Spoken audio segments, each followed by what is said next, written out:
Você já parou para pensar porque quase todo milho que a gente encontra no supermercado é amarelo? Mas se olharmos as variedades tradicionais, encontramos milho roxo, milho vermelho escuro, vermelho claro, multicoloridos com grãos de cores variadas. Mas de onde vem toda essa diversidade? E por que ela é tão importante não só para a nossa alimentação, mas também para o futuro da agricultura? Hoje, no nosso terceiro episódio do quadro Semeando Ciência, nós vamos descobrir a história da diversidade genética do milho. Uma jornada que começa há milhares de anos atrás e envolve povos que moldaram uma das plantas mais importantes do planeta. Bora!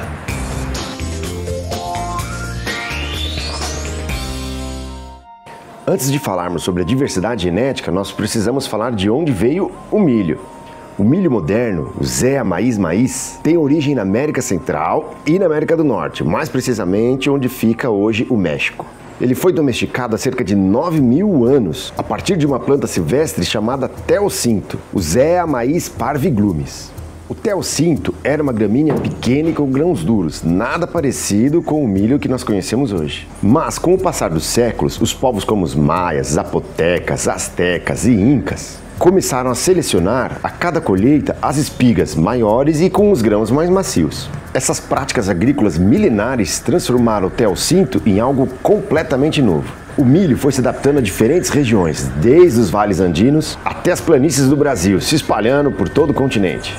E afinal, o que é a diversidade genética? De forma simples, é a variação de genes dentro de uma mesma espécie. É o que faz com que as plantas tenham tamanhos, cores e resistências diferentes. Essa variação é o motor da evolução e também da adaptação.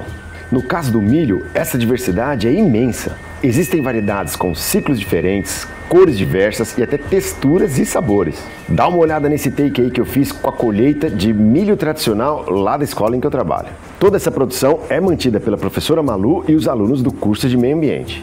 Isso tudo surgiu porque ao longo dos milhares de anos, povos como os maias, incas e astecas e povos indígenas da América do Norte foram selecionando as plantas que melhor se adaptavam às suas necessidades e aos ambientes. E essa diversidade continua sendo estudada no Brasil.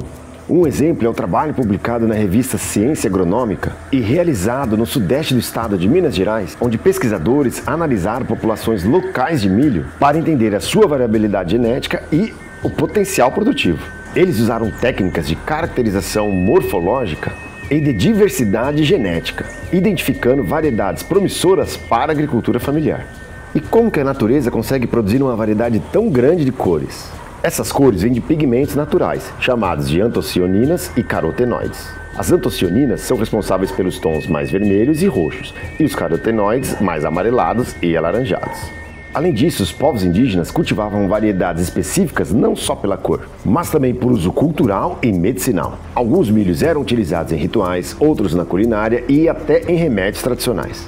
E no Brasil, estudos da Embrapa Milho e Sorgo mostram o quanto dessa diversidade ainda existe. Pesquisadores analisaram 37 genótipos do milho doce, usando marcadores microsatélites, uma técnica molecular que permite ver diferenças genéticas minuciosas entre as variedades.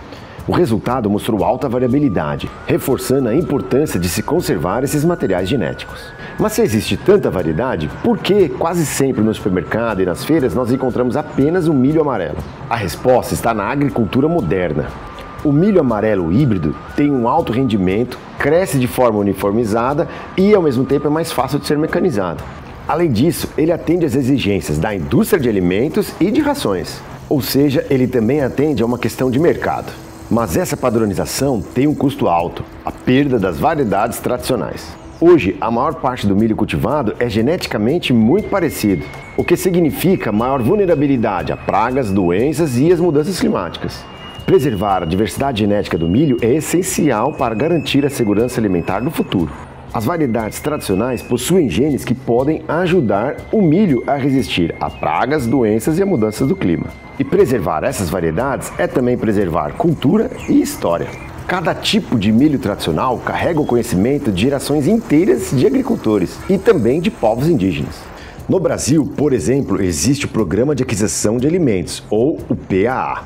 que permite e incentiva a compra direta de sementes e produtos do milho crioulo da agricultura por órgãos públicos, garantindo mercado e renda para a agricultura familiar. Também temos o movimento dos trabalhadores rurais e sem terra, que possuem um trabalho ativo de preservação de sementes tradicionais, promovendo a troca de sementes e a troca de saberes entre os agricultores.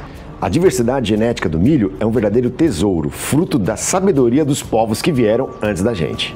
Se quisermos um futuro agrícola mais sustentável, precisamos valorizar e proteger essas variedades. E você já experimentou um milho diferente do amarelo? Conta aqui nos comentários. Se você se interessou pelo tema ou em algum tópico desse vídeo, todas as nossas referências utilizadas para a elaboração desse roteiro aqui estarão fixadas no primeiro comentário. Escreva aí nos comentários temas para os próximos vídeos que você se interessa e gostaria que a gente aqui falasse no canal. E claro, não se esqueça aí de curtir o vídeo, se inscrever no canal, compartilha com os amigos. Abraços e até o próximo vídeo.